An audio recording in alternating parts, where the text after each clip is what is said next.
Bonjour à tous, je m'appelle Hilda, je suis conseillère funéraire et nous allons évoquer aujourd'hui la place du miroir dans les rituels funéraires.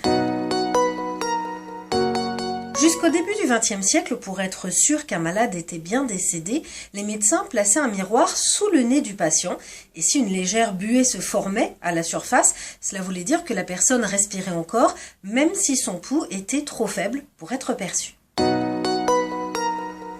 Il y a deux explications.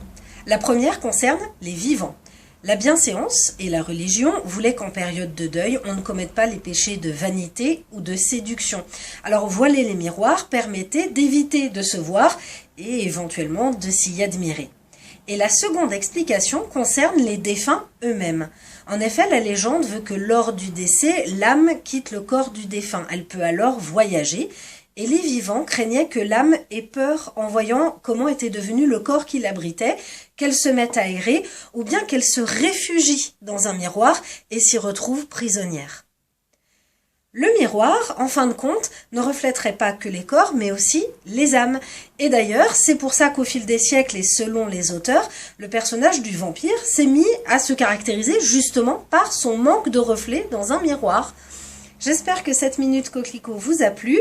Vous pouvez bien sûr la liker, la commenter, la partager et rester à l'écoute pour une nouvelle Minute Coquelicot.